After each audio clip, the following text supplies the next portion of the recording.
screen down at the bottom. The reason for that is if it's any larger, the TikTok basically gets banned. If you want to see the full screen, go and check it out on YouTube. I'm going to see whether or not this stops me getting banned. Otherwise, I'm just going to have to get rid of the screen, and there's nothing I can... Sorry, I have to get rid of the screen share, and there's nothing I can do about it, which is very annoying. But we're working our way through, trying to work out how to use this new... Whoops-a-daisy, this new TikTok interface. Right, so I can get rid of this, I can get rid of that, I can bring this over here. Right, where are we? So, good morning. It is the 20th of November, and I'm going to be running through the artificial intelligence news of the day. We have a couple of stories in the aftermath of the Gemini 3 launch. Probably the biggest one is something I did not realize yesterday. Gemini was built using TPUs, not GPUs, so not Nvidia. Going to be looking at the implications of that. We also have Nvidia's earning call, and it looks pretty good. And they are setting up some more deals, which is showing again that potentially this is not a bubble yet, or it's just a bubble that is growing even more and more. I'm also going to be looking at a spat which has been going on for a while between Gary Marcus and Jan LeCun, which has come to a head with a Substack article from Gary Marcus, which is, well, I think it's quite personal and quite unpleasant, but I'm going to cover it, give you the link in the newsletter as well so you can read through it yourself. It's a debate that's been going on for a while, and it's suddenly become a little unpleasant. But these are two kind of giants in the world of artificial intelligence, so it's interesting to see what's going on, what they are debating about, and to at least know what this argument is about. Good morning, everybody. Okay, let's rock and roll. So the first thing, Gemini 3 came out a couple of days ago, and by all benchmarks, by all usage reports, it's good. It's pretty good. It is state of the art, or SOTA as we call it in this world. Whether or not this is enough to move people away from ChatGPT, whether or not it's enough to bring the general public over from what they're using every single day, basically ChatGPT, over to Google is yet to be seen. There's a huge switching cost, especially when you are moving from one AI application to another, because they have a persistent memory. So if you've been using ChatGPT for a while, then ChatGPT knows a lot about you and is going to get you better answers based on what it already knows. So shifting over to Gemini, even if Gemini is as good or even slightly better, is still a switching cost, and I'm not sure if they're going to be able to capture the public market. That said, ChatGPT's lead has been decreasing over the last year. Some people see that as the demise of OpenAI and ChatGPT, but we have to remember that they started a couple of years ago with basically 100% dominance. There is nowhere to go but down for them. Unless they hold that 100%, that complete monopoly, which is unlikely, there's no other way for them to go. So we're seeing it drifting slowly down, with mainly Google taking their market share. So the big thing that I wanted to cover today, which I actually missed entirely, and I think a lot of other people might have missed this, the Gemini models were not trained on Nvidia GPUs. So Nvidia are the company, now the largest company on earth. I think their market capitalization is now $5 trillion. It passed $4 trillion a couple of months ago, and it was the first company to do that. And everyone's like, oh my God, what's going on? And then it passed 5. I think, let me check that. I'm pretty sure that's the case, which is absolutely huge. Okay, it's 4.5 trillion now. Did it hit 5? I might be making it up. It's bizarre when... Oh, no, it did. It hit 5 trillion valuation back in... A month ago, it hit 5 trillion, and now it's 4.5 trillion. The numbers are so big. The numbers are so huge that the odd half a trillion here or there is now no longer memorable. Oof, which is telling. Anyway, so they are doing their earnings report today, or they're releasing the information now. We'll talk about that in a moment, but the big thing I want to talk about is Gemini 3, which is now the state-of-the-art model, the best model we have out there right now, give or take, I think that's a fair enough statement, is not trained on Nvidia. It is trained on Google's own TPUs, or tensor processing units. So a GPU is something that Nvidia build, and they have the H200s, the H100s, or the ones that you might have in your home PC, things like the 4080 and the 4090. That's not what's been used. So Nvidia has become the largest company on earth because Everybody basically needs their GPUs right now, and everybody is signing these multi-billion-dollar deals with Nvidia because they're the only game in town. Google have circumvented that. Google have built Gemini 3 Pro on their TPUs. They did not use Nvidia's chipsets. That's huge. So we have a little statement here, which is Gemini 3 Pro was trained using Google's tensor processing units, TPUs. TPUs are specifically designed to handle the massive computations involved in training LLMs, large language models, and can speed up training considerably compared to CPUs. TPUs, I'm not going to go into all the details, but TPUs often come with large amounts of high bandwidth memory, allowing for the handling of large models and batch sizes during training, which can lead to better model quality. TPU pods, which is basically a large cluster, sticking them all together in a rack, also provide a scalable solution for handling the growing complexity of large foundation models. Training can be distributed across multiple TPU devices for faster and efficient processing. So Google have, for the last few years, have been building their own chipsets, which are specifically made for machine learning. They're specifically made for artificial intelligence, whereas GPUs were initially, they're actually for video games. Anyone who plays video games and has been a PC gamer for any amount of time knows that you have to have a GPU, a graphics card, basically, to run video games. And then we had a spike during kind of the crypto craze when people were using GPUs to train, to mine Bitcoin and other currencies. And now GPUs are being used in artificial intelligence, which makes them the hottest product in town. And that's why Trump has imposed restrictions on Nvidia's sales to mainland China. And Nvidia had to create their own kind of stripped down versions that could be sold to the Chinese market. But even those were hit with tariffs, etc., etc. It's very messy. Google's just said, we're not going to play that game. We are not going to be restricted by the supply from Nvidia. We are not going to be hit by whatever price you decide to charge. We're going to build our own. And they've done so. And more than that, they have trained a state-of-the-art model using those chips. This, more than anything else, makes them the main contender. They control the moat. Google have built a chipset, or a series of chipsets, which will allow them to train their own models without dependence on Nvidia's GPUs.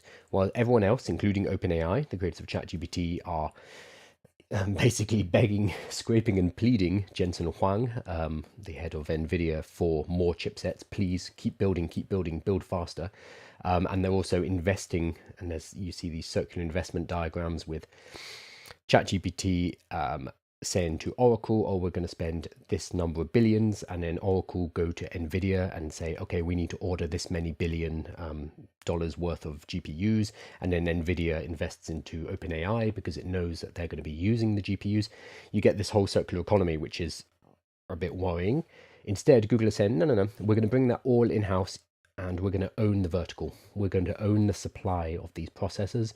They'll probably start building power stations so that they can own the supply of electricity. We're going to own the model, and we're going to own the application layer by deploying this into our search engines, which they've just done with Gemini 3.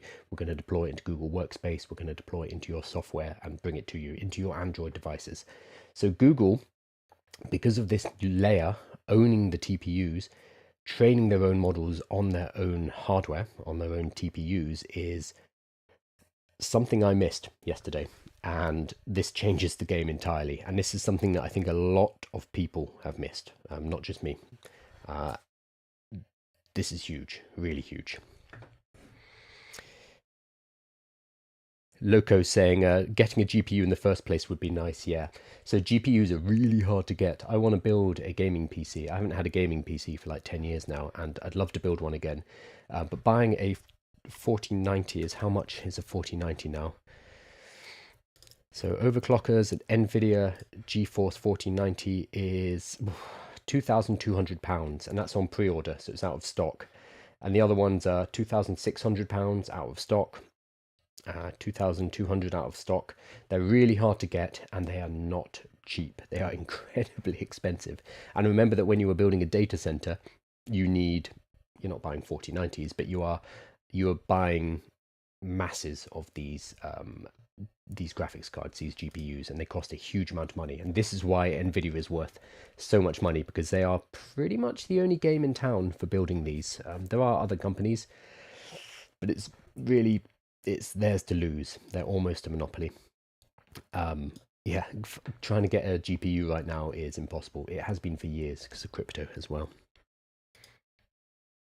Fantastic analysis. Google, rather than getting weaker, is back in pole position. Yeah, I think I'm really bullish on Google now because of this. That owning of the whole vertical slice, owning all of that and not relying on those other companies like Nvidia, puts them in a great position. Really great position. So I'm hopeful, and I know a lot of people are like, oh, I really like ChatGPT, I want them to win, or I love Grok, I want Grok to win, and they kind of become quite tribal and quite partisan behind a particular model or a particular company. For me, it's probably Anthropic and Claude. I really like it. What I like more, though, than any particular company or any particular model is the competition, and the fact that we have a new state-of-the-art model every month. So people right now are like, Gemini is the best. I've cancelled my ChatGPT subscription. I'm never using it again. In a month or so, ChatGPT will release a new model and everyone will be like, Gemini is dead, and run back to ChatGPT. And there's all this tribalism, which is kind of missing the point that all of these models are getting better all of the time. We're going to talk about scaling in a minute, because I'm going to talk about Yann LeCun and Gary Marcus, who are having a very public spat. It's a bit more than a spat. I wouldn't be that surprised if it ends in somebody suing somebody. But we'll get to that in a moment. Afternoon. So, on the TPUs, this is a bit more detailed. I'll put this in the newsletter, but there's a guy called Rohan Paul, he's on Twitter, but he catalogs AI news, but he goes into detail about the TPUs, what they're using. They're scaling 3 TPU chip families: Ironwood, Sunfish, and Zebrafish. And they've got even larger pods deploying next year and into 2027. So I'll put this in to the newsletter because it's interesting, but it's a bit too detailed. I think one question is, people are always asking like, oh, how come I've never heard of a TPU? What the hell is a TPU? What's a tensor processing unit? These things aren't available to buy. You can't walk into a Best Buy. Does Best Buy still exist? Or a Currys or whatever in the UK and buy a TPU. This is just Google building for themselves. They have no interest in releasing these to the market. They build them and they use them to train models. So that's why we don't hear about them compared to GPUs, which we can purchase consumer level versions of it. Or technically you could purchase a H200. How much does an H200 cost though? An 8 times H200 is 300,000. This was a year ago, so it's probably more than that now. Let's have a look. An H200 is... So this is an Nvidia DGX H200. I don't know how many H200s it is, but it's £345,000, excluding VAT. So with VAT, it's bringing you up to £432,000. So the price of a house. Or you could buy one server rack block, and remember that these companies are filling warehouses with these things, and this one by itself is nearly £500,000. So you can buy them, but it's not very practical. Whereas with TPUs, Google are just holding them. They're like, nope, these are for us. These are for us to deploy, develop, and to build our own models. And that's why we have Gemini 3. Speaking of Gemini 3, somebody did some vibe maths. I love how vibe has permeated everywhere. Vibe coding has actually entered the dictionary, and it's became the Collins Dictionary Word of the Year, which I thought was fun. But Lisan Al-Gaib from June, he's predicted, or they have predicted, what they think the parameter size of the Gemini 3 model is. And this is very much, he's calling it vibe maths. It's back of the envelope mathematics. But the number they've come to is about 7.5 trillion parameters. So this is vibe math with explanation. I am not going to go into this in the stream. because it's far too complex. But this is something that I'll drop into the newsletter because I think it's quite interesting. So the lower bound is 1.7 trillion and the upper bound is 12 trillion. I've talked about parameters before. It's a way, it's a rough way to gauge, well, one, how big the model is, and two, how good the model is. This is very broad strokes, but generally, the more parameters you have in the model, the more transformer layers, the bigger the model itself, the better the model will perform. So up until now, with large language models, a scaling law has applied where if you throw more information into it and your model size is larger, it will perform better. We don't really know why. We don't really know all the mathematics, but up until now, for the last couple of years, it's just been like, okay, just make them bigger, make them bigger, make them bigger. There is a fear, and we're going to talk about this when we talk about Gary Marcus and Jan LeCun shortly. There's a fear that we are going to hit a wall. So we'll scale, and then it will drop out, and large language models won't take us any further. We haven't hit that yet. So up until now, basically making them larger, adding more parameters into the model makes the models better. And this is supposedly a 7.5 trillion parameter model, which is absolutely gigantic. So I'll add this in so you can look at the analysis yourself because I thought it was quite interesting. Better than 6.7, yes. Yeah. So vibe coding has entered the dictionary, and vibe coding is now a dictionary word of the year. I think it was Collins Dictionary. I think 6.7 was up for contention. Interestingly, so was the word clanker. Oh, God.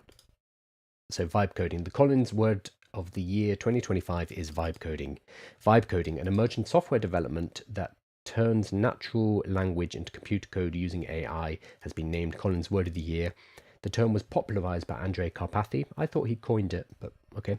Former director of AI at Tesla and founding engineer at OpenAI, to describe how AI enables creative output while he could forget that code even exists.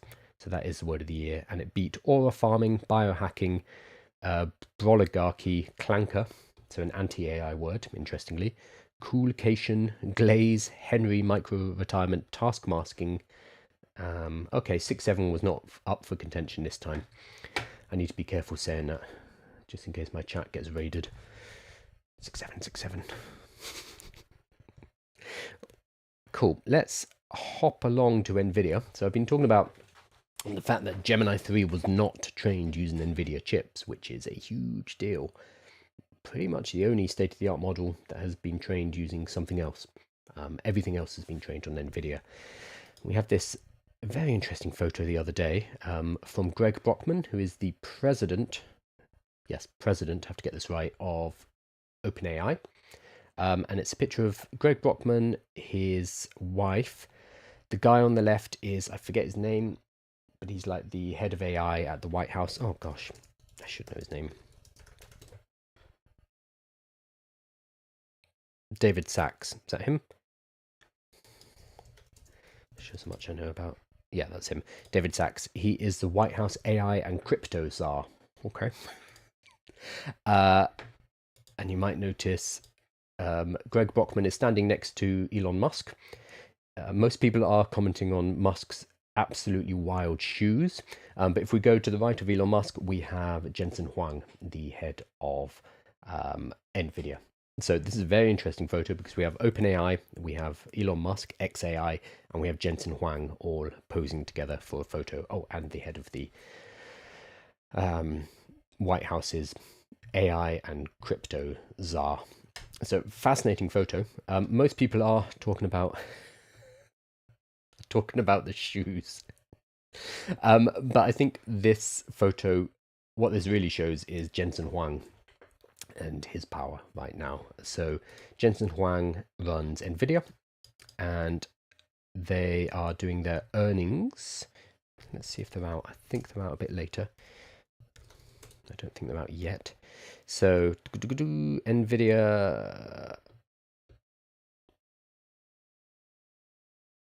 I'm not sure if the earnings are out yet, but Nvidia shares set for $300 billion, excuse me, swing around to high stakes earnings. Here we go. So it's going to be 5 p.m. Eastern later. No, they're out. I'm sorry, they are out.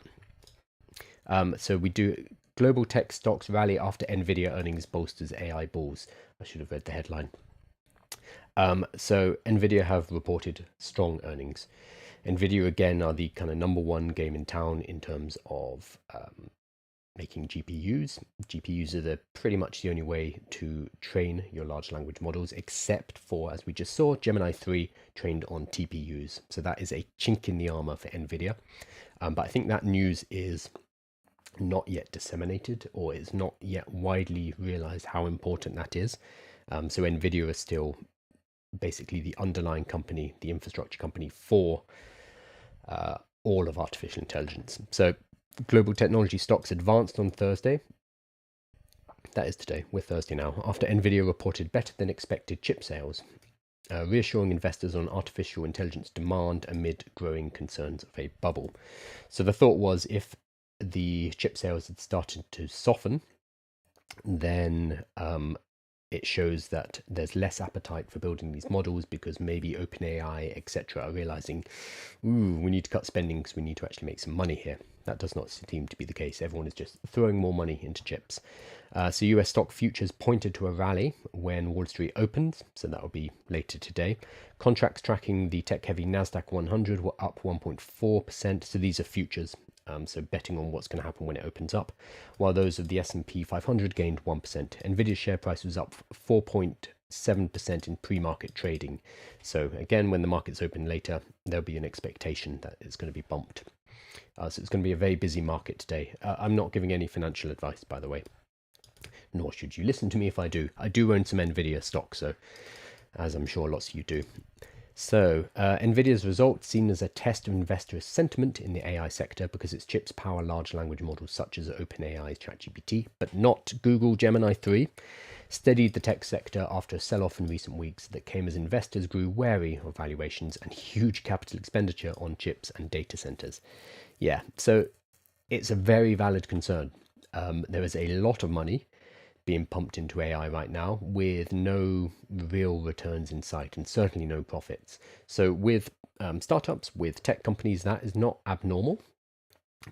Often companies will go for years. Amazon, for example, spent 10 years not making a profit. That's normal.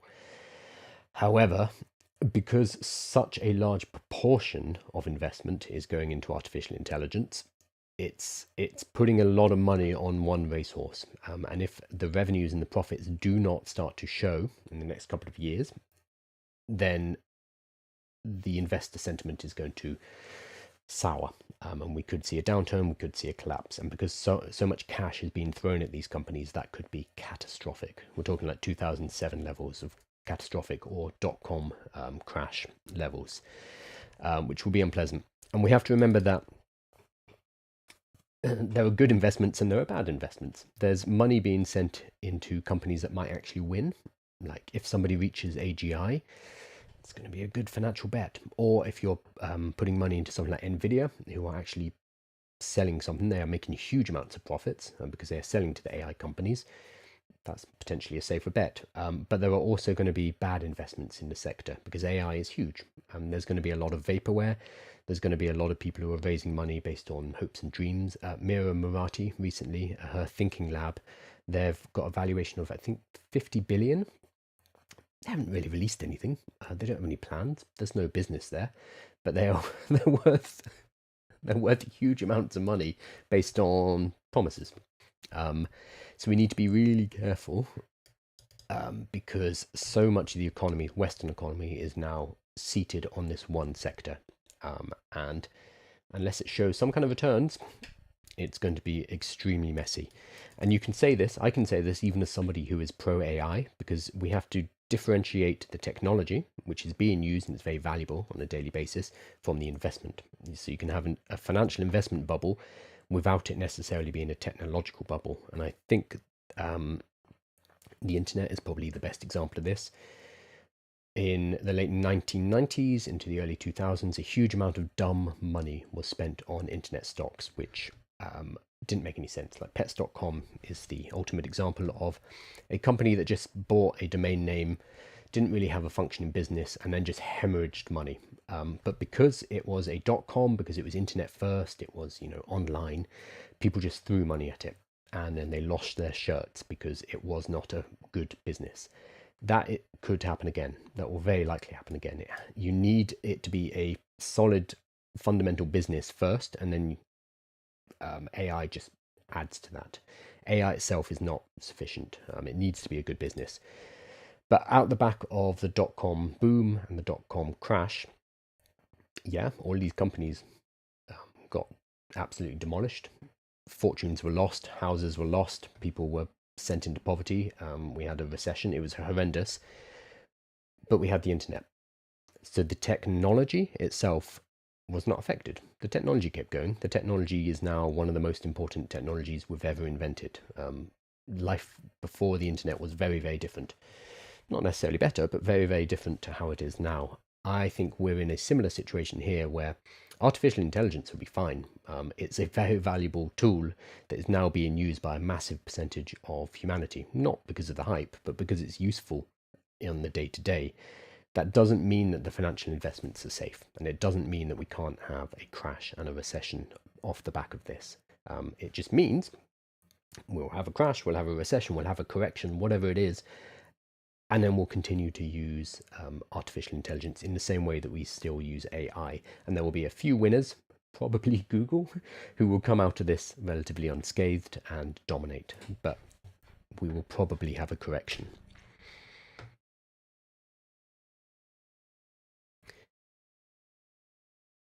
The leather jacket. The no leather jacket. Oh yes, was he not wearing the jacket? He's not wearing the jacket. So Loco in chat has just pointed out Jensen Huang is not wearing the jacket. Jensen Huang has it's very nice leather jacket that he's always wearing. And he's never not in his leather jacket. So the fact that he is at the White House and he's dressed up properly. I've lost it. There he is. Yeah, he's in black tie. He's not wearing a bow tie, interestingly. But yeah, he's not wearing a jacket. Maybe it's in the cloakroom. We also had some announcement. This was yesterday. So this was the same day. And this is probably why they're buddies in this photo. So in this photo, you can see Jensen Huang and Elon Musk, good friends, and Greg Brockman of OpenAI. This was, what day was this? This was on the 19th, same day. Musk and Nvidia, so Jensen Huang, have announced a 500 megawatt data center being built in Saudi Arabia. So that was, this information came out the same day as the earnings report from Nvidia. That's not coincidental. So this will be a huge project. Let's see how much money is going into this. Oh, I can't because it's paywalled. 500 megawatt though. I mean, that will be a huge investment. So that will be, this will very likely be, yes, it is. Okay, so Saudi Arabia will put money into, probably, here we go. How are they doing it?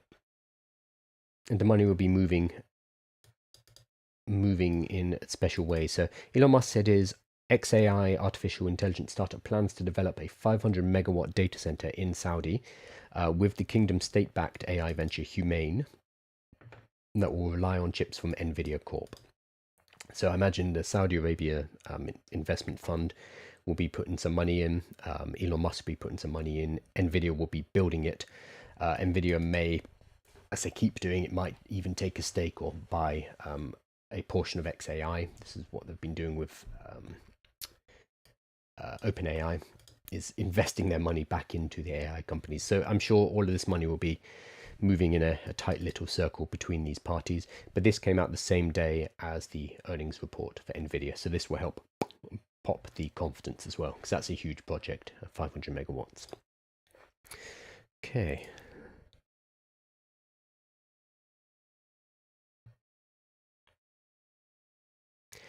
Drive says, I listened in on the Nvidia conference call live. I don't see a crash coming from AI. No, I mean, Nvidia, Nvidia are actually making money. They're making huge amounts of money. Of course, that could dry up if their customers go bankrupt.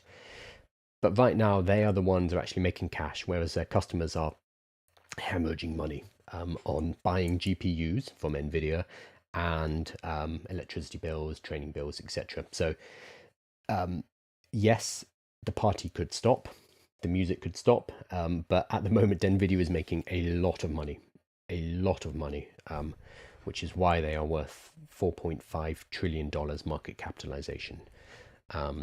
So as a bet, again, not financial advice, they're actually making bank at the moment. That could stop in the future if their customers collapse, but for now, they're doing extremely well.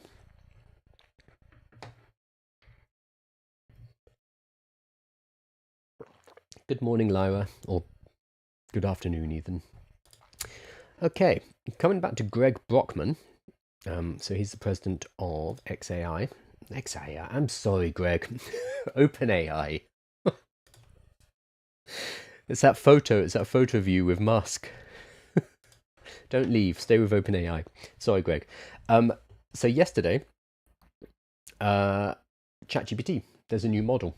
And they released it just after Gemini 3. A lot of people are saying, oh, this is them, on the counterattack, and they're coming up against Gemini, they're going to fight back. Apparently this was planned. They were already going to be releasing this, and they tend to release on Thursdays generally, so I think this was just in their rotation. It's not a huge model. It is Codex Max. So it is, here we go. So today we at OpenAI are releasing GPT 5.1 Codex Max. Remember when they were going to simplify the names? Didn't bother. Which can work autonomously for more than a day over millions of tokens. Very cool. So it's an agent model which will go off and do your work for you. I have agents, while I'm doing this stream, I have some agents off doing work for me, and it's a wonderful feeling knowing that I can hop off the stream and they would have all done the tasks for me inside of Claude Code. Very, very cool. And this can work for more than a day. Ooh. Which is great if it's doing the right thing. Otherwise it's a disaster, and you come back and you've got a bill of a couple of $100 and it's wasted millions of tokens. And this is, he's saying, who is this? Noam Brown. I don't know who this is. Researching reasoning at OpenAI. Okay. Pre-training hasn't hit a wall, and neither has test time compute. So this is what the Gemini 3 team was saying. A few days ago, they were saying we had no problems with pre-training. So we can still throw as much as we want at these models, and they get better and better and better. So if we are going to reach a plateau with large language models, we will see pre-training and post-training start to decrease in efficiency. So we will see the kind of graph of efficiency start to plateau off. Apparently, we're not seeing that yet. Doesn't mean we won't, but as of right now, that is not the case. That said, the fact that everybody is saying we're not hitting a wall is kind of telling, because if we had no fears about hitting a wall, we wouldn't have to say it, if that makes sense. So this new model is out. It's in Codex. It gets to the same quality of solution faster and raises the ceiling for how complex of a task is achievable. So apparently it's very good. I have not tested it yet. I've only just learned about this. Codex as a whole is very good. I have not found Codex to be better than Claude Code personally, so I've stuck with Claude Code. Gemini 3 is also has the ability to code for us. It is apparently, and I'm relying on software developers and people who know a lot more than me, it is apparently not better than Sonnet 4.5. It's good at front end, so design. It's really good at that, but it's not necessarily better at dealing with complex code and the kind of back end. So Codex 5.1 GPT 5.1 Codex Max may be better than Sonnet 4.5, but we need to test it. So we'll get some reactions, I'm sure, over the next few days. I think I wouldn't be surprised if Anthropic are cooking up something as well. So probably Opus 4.5. I don't like to predict, but I'd predict we get that before the end of the year, which may blow everything out of the water, because Claude has really focused on coding, and they're very, very good at it.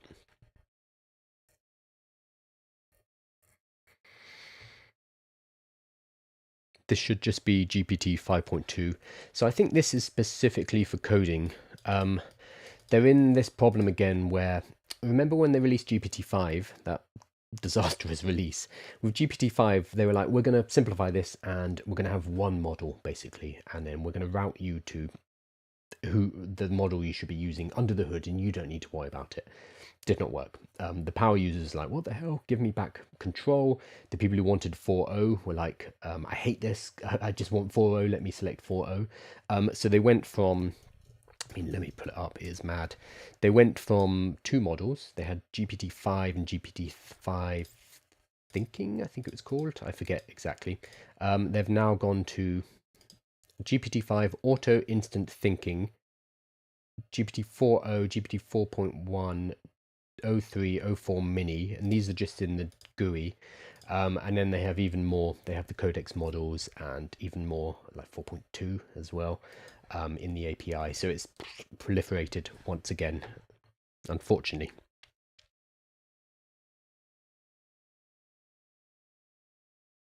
We at Cursor haven't seen the limit. Do you work at Cursor? I do love Cursor. Haven't seen the limit to compute in intelligence out ourselves yet. Yeah. Codex 5. Oh, hi, Mike. Morning, Mike. Oh, sorry, afternoon. 5.1 is still the best for developing using Cursor Pro.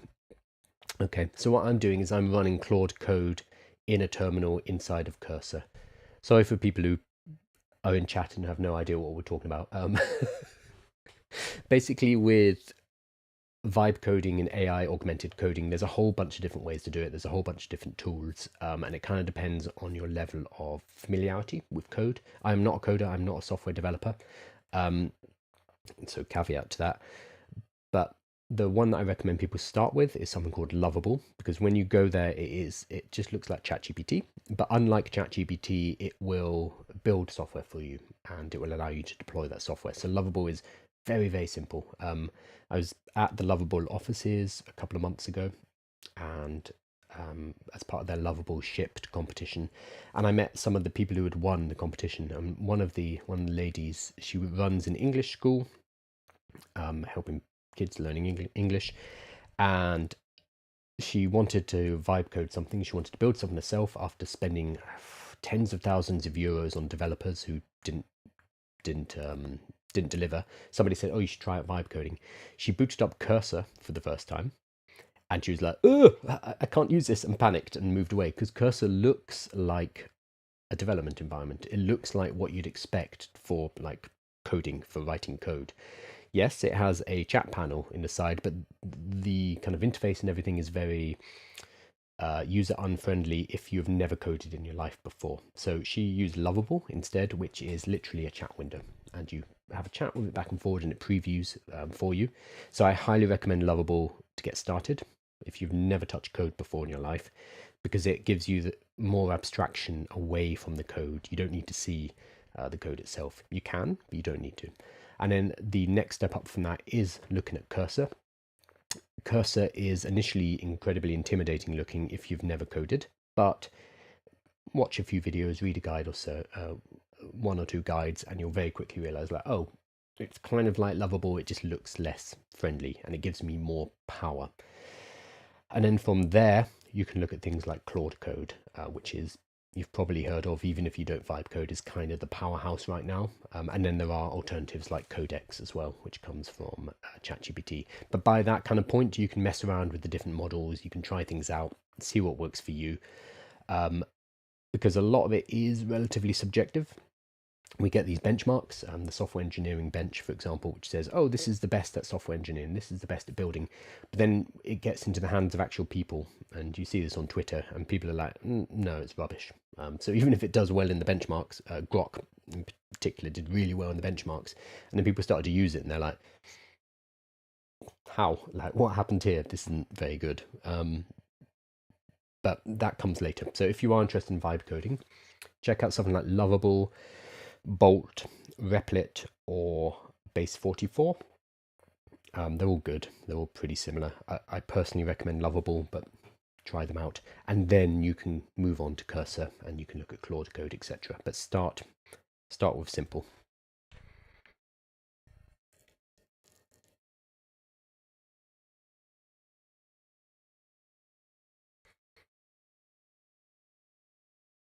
I tried Gemini 3 with Cursor for coding and it was not as good as 5. Yeah, I was playing around with it yesterday inside of Cursor, and I wasn't particularly impressed. It's weird though, because once you use a model, once you get used to it, I've been using Claude Code for so long that it feels very familiar with me. So moving over to something else, unless it immediately like one-shots a problem that I've been stuck on, or just kind of blows my socks off in some way, making a transition to a new model or to a new tool is quite difficult. And yeah, I had a similar thing where I tried it and it was perfectly fine. But I didn't see any particular reason to move from Claude Code over to Gemini 3. That said, so Anthropic have given me a Claude Max 20x, whatever it is. They've given me their top for free. They've given me a package, so I kind of have unlimited Claude Code. So it's so I don't need to think about what I'm using that much. Whereas if I was thinking, okay, this is going to cost me £2 to run this query, then suddenly that changes the calculus an awful lot. Mike, we have Cursor 2.1 coming in the next 24 to 48 hours. Keep an eye out, lol. So Dan, do you work for Cursor? Cursor, I mean, it's such a cool company. Well done on the raise recently as well. I do. Just dropped you an X follow if you'd like to confirm. No, I believe you, man. It'd be a very weird thing to make up for Cursor in particular. Cursor's wonderful, so I use it every day.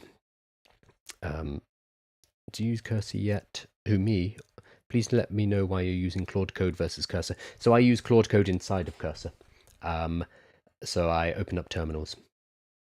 We built for the programmer primarily, not for the beginner, unfortunately. Yeah, no, entirely. And you're sitting in a very interesting place in the market, which is a different area to the market. So when I visited Lovable and I was talking to some of their guys and their marketing, and I was asking them like, oh, what do you think about Cursor? And they're like, fantastic tool. We use it ourselves, but it's not, we don't consider them a competitor because it's just a different part of the market entirely.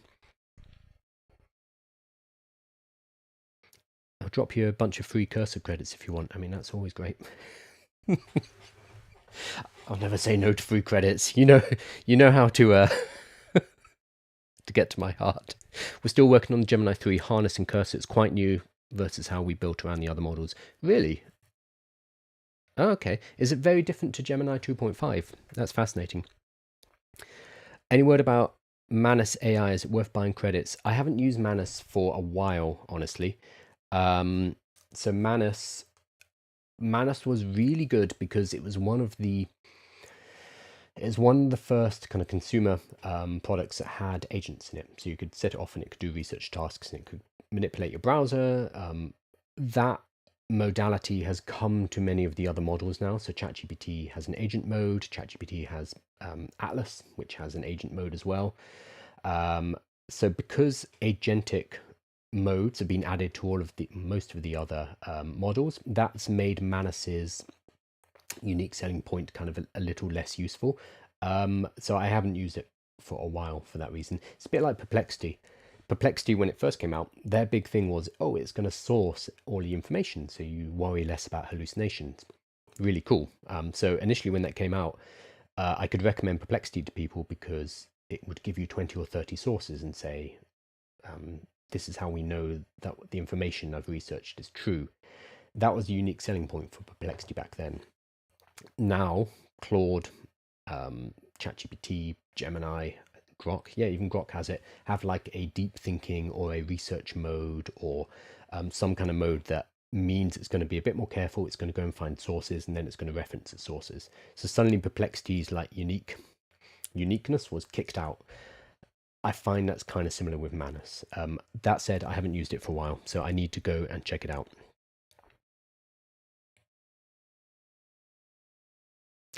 What business evolution do you see yourself doing based on some of the things you noticed recently? Me or the Cursor guy? I think everyone's talking to the Cursor guy now. You don't need me. Oh, me.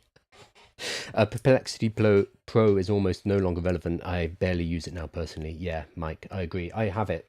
So I think everybody has a free Perplexity Pro account somewhere because they went on that, and they're still doing it on a drive of giving away as many Pro accounts as possible, presumably to plump their like paying customer figures. If you have a PayPal account, you can get Perplexity Pro for free. So anybody out there, if you Google PayPal Perplexity Pro, then you can sign up and get it for free. Yeah, I just haven't seen reason to use it personally. I think it's a cool product. I just don't see where it fits anymore. Darren, we're working on it. Me, okay, not for the cursor guy. Dan, what business evolution do you see yourself doing based on some of the things you noticed recently? So for me, I'm always putting out new products and new mainly products at the moment, not services. Something that I'm really interested in is I have a few kind of courses out there.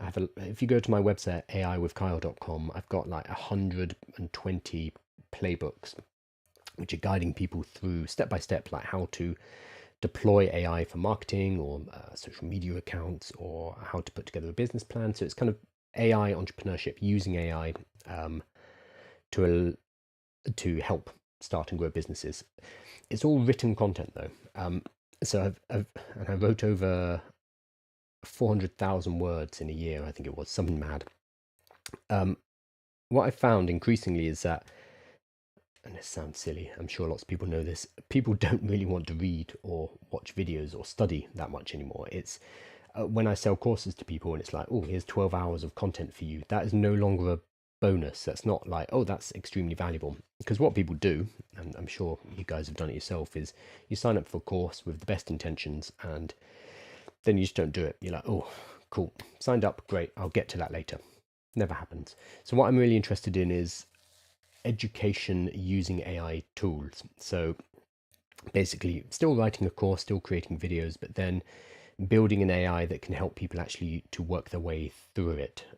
So I've just released something called the Freedom OS, which is kind of a prototype of this, where I walk people through a process, and it starts with a little video, a couple of so there's 7 modules. Each module has a little video of 2 or 3 minutes, some text, kind of given some framing, and then a tool. So an AI assessment, an AI quiz, an AI kind of worksheet, or kind of a self-assessment where you have to do some thinking and put it all in. And then over these modules, it kind of gathers all that information up and then creates an action plan for you at the end. I'm really interested in using AI like that embedded into education, because I think a lot of education is very old-fashioned. So that's what I've been doing recently, is experimenting with that and seeing if I can get people through educational material better by using artificial intelligence. I think that's super expensive, super exciting for me personally. So that's what I'll be doing a lot more of. I'm going to go back and convert all of my other material so that it has kind of companion AIs, coaching AIs, teaching AIs, stuff to help you work through, which is a bit more complex than just dumping it in a chatbot. Because the problem with just having a chatbot that has that information is it doesn't necessarily know how to guide people. I've seen lots of people do this with their materials. They'll have like, oh, it's a digital version of me, you can ask it anything. People don't know what to ask. You still need to guide people through an educational process, and they don't necessarily have the right questions until you get them moving in that direction. Yeah, education will be transformed. I have ideas. Yeah, it's so exciting. So Salman Khan has got a book called Brave New Words, and he was one of the first people to try out GPT-4. They asked him into the office basically to say, hey, what do you think of this? And I think he had a moment of, oh my God, this is going to destroy teaching. It's going to destroy schools. But then going through that to the, no, what? Wait, hang on. We can give every kid on earth a one-to-one tutor.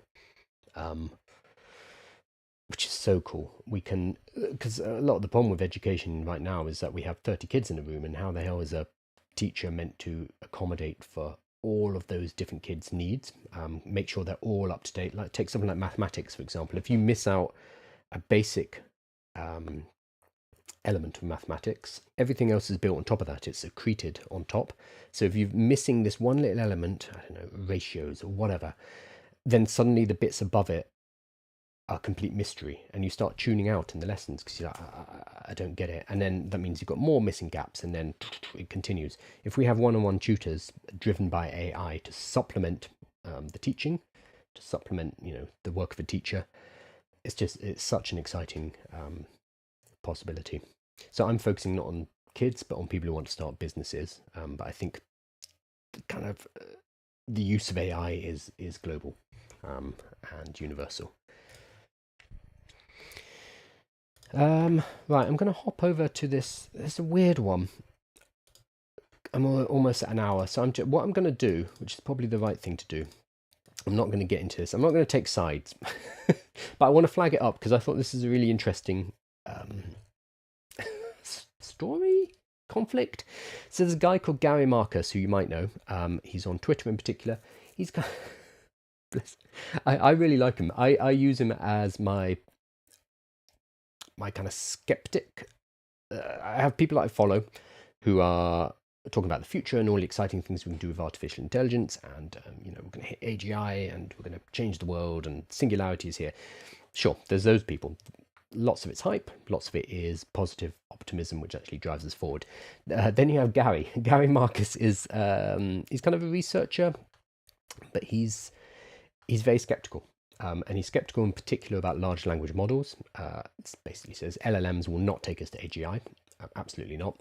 And he wants to push it in the direction of more kind of hybrid artificial intelligence. So bringing back in symbolic logic. So when AI, this is simplifying massively, AI has been around for a while, like since the 1950s, since the birth of computers, the idea of AI has been around. Back then, one of the main approaches was to try to put the implicit rules of the world into an explicit computer system. So to kind of write everything down into this computer system. And there was a particular project, the name of which is completely, was it Psych? It is Psych, isn't it? I think it's Psych. Yes, it's Psych. I don't know how I remember that. So Psych was a huge project to try and codify all of human knowledge. Here we go. Psych is a machine reasoning AI that uses codified human common sense and knowledge, not patterns and statistics, for human-like cognitive process. So this is the idea of like symbolic AI and capturing human knowledge and kind of encoding it, embedding it into artificial intelligences. This particular project, Psych, they realized quite quickly that the world's quite complicated, like really complicated. Like, so I've got this glass I'm drinking water out of. It's a pint glass. You would have to codify in the fact that this is a pint glass and it's normally used for beer, but you can have water in it. Could you drink milk from it? You could. That's quite a lot of milk. You'd have to, should you put wine in it? Well, again, you could have wine in a pint glass, but that's an awful lot of wine. Maybe you should decrease your wine consumption. You'd have to explicitly put all of these kind of rules and thoughts into it, stuff that comes very naturally to humans because we can make these connections. But when you have to sit down and type them out, it gets really complicated really, really fast. So this is a form of artificial intelligence that kind of died out, and it caused one of the AI winters, and there've been a handful of them, because people realized like, oh god, this is too complex, we can't get this all into computers. At the time, computers were also not very good compared to what we have now, and at the same time there was a shift into things like neural networks and self-learning machines, so going into machine learning, deep learning, etc., etc. So it shifted in that direction, and that's where we are right now with large language models, which are built on machine learning. Basically throwing a huge amount of information at a model, having algorithms kind of sort it out, and then doing post-training and creating what we have today. So it moved away from symbolic and instead to give it a lot of information, let the machine work it out itself, let it work out the connections. Don't try to explicitly put the connections in. So Gary Marcus, I'm simplifying massively. He says that we need a hybrid approach. So we need connectionism, so machines that learn themselves, and we need symbolism, so giving them explicit rules, and that's going to be how we get to AGI. There's another guy called Jan LeCun who recently left Meta. So Jan has been at Meta for a while. I want to say a decade plus. Oh, he's still the chief scientist of Meta AI over on Google. He's stepped down, but he might not have left yet, to be fair. So he is launching his own startup. It's called Advanced Machine Intelligence. Meta will remain a partner in the new company. Okay, so there's still a connection. So these guys have been squabbling and bickering about the future of AI quite publicly online. And they're both kind of, I wouldn't say godfathers of AI, although Jan LeCun is considered one of them because of his work on the convolutional neural nets, so CNNs. But they've been bickering publicly. So now Gary Marcus has put out this piece called The False Glorification of Jan LeCun. With the support of Meta and the unwitting assistance of the press, Jan LeCun has for the last decade run one of the most successful PR campaigns in recent scientific history, persistently allowing himself to be painted as the inventor of ideas, techniques and arguments to which he is not the inventor of. The culmination of that PR campaign came Friday with a puff piece in the Wall Street Journal tied to a new startup LeCun is apparently launching, which he is, with a grossly misleading headline that styled LeCun as a lone genius. And it just goes on and on like this, accusing him directly of plagiarism. So for the most part, LeCun is nowadays known in the general public for 5 ideas: convolutional neural networks, CNNs, his critique of large language models, his critique of the scaling hypothesis, the advocacy of common sense and physical reasoning, and his advocacy of world models. The thing is, A, he originated exactly none of these ideas, and B, he rarely, if ever, credits any of the people who actually did. This reflects a consistent pattern known as the plagiarism of ideas. So this is some academics absolutely going at it, and this is the first salvo. Sorry, no, they've been bickering for years, but this is this is not necessarily crossing a line, but very much drawing a line in the sand and saying you're a fraud, basically, and you have plagiarized ideas. I will put this in the newsletter. The newsletter will come out tomorrow. There's a lot here. A lot of the things this undercuts the argument a little bit. A lot of those 5 kind of discoveries, or those 5 ideas that LeCun is known for, Gary actually says, actually, it was me. That was all me. I think 2 out of the 5, he's basically saying that was me. So the Wall Street Journey article was part of LeCun's critiques of LLMs, and his critique has been noted in the press numerous times. In no way was LeCun there first either. Next paragraph is, I was likely the first with a series of challenges to GPT-2 and GPT-3 on Twitter in the fall of 2019, and a series of articles in 2019 and 2020. And then there's another one later, critique of pure scaling. So can we just keep throwing more data at these models and they will keep getting better, or will we hit a wall? They've both criticized it, where Gary Marcus has said LLMs are not going to take us to AGI. No way. We need something more hybrid. Whereas LeCun has said we can scale through throwing more data, but we need our models to be kind of instantiated in the real world. We need world models. We need spatial intelligence, which Fei-Fei Li was talking about recently, in order to move us to that next level. So purely doing what we're doing now with the LLMs, we will hit a wall. So we need to expand the data and the dimensions in which that data can be accessed. So again, Gary is saying LeCun wasn't here first. Instead, I was probably the first person to doubt this publicly back in 2022. So I will post this. It's not something that I want to get into that much, because I think lawsuits are going to start flying around from this, because this is very inflammatory. But it is fascinating, and it's interesting because it kind of dips into the fractures within artificial intelligence about where this is going, and it also has roots in the past, where it has been before with symbolic AI versus a connectivistic AI, and then talking also about spatial intelligence and world models. So it's a very public fracas. It's a very public falling out and quite aggressive, but I think quite interesting because of the connections to the general overall progress of artificial intelligence. So this isn't just there's somebody below, he says, where is it? This is like Kendrick versus Drake for AGI people. It's a bit more than that, but that's a very, very, very funny comment. Anyway, let me, I'm going to finish up the stream.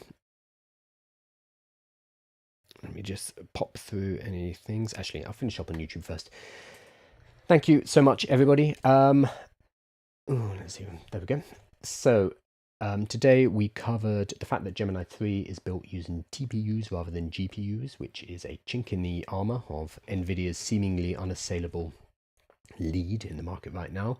We also looked at Nvidia's earning call, doing pretty well, showing that their AI bubble will either continue to inflate or it doesn't exist, and there's some real value here, but it's not popping just yet. So congratulations if you own Nvidia stock. It's going to keep going by the looks of it. And then we had a quick look at GPT or ChatGPT's new model. So they released one a day after Gemini 3. Not in response, but they're already releasing it.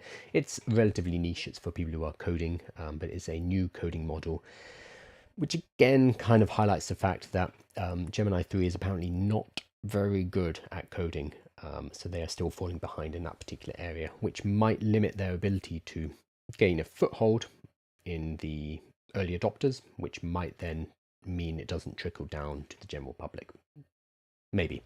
And then finally, we looked at the well, I was going to say the spat between Gary Marcus and Jan LeCun, which has now become a full frontal assault. I will put the Substack article in the newsletter, along with all of the other resources that we've covered.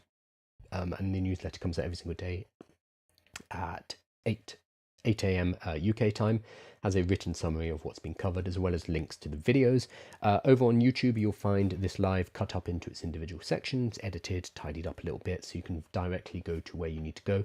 We also have a podcast, which I keep forgetting to talk about.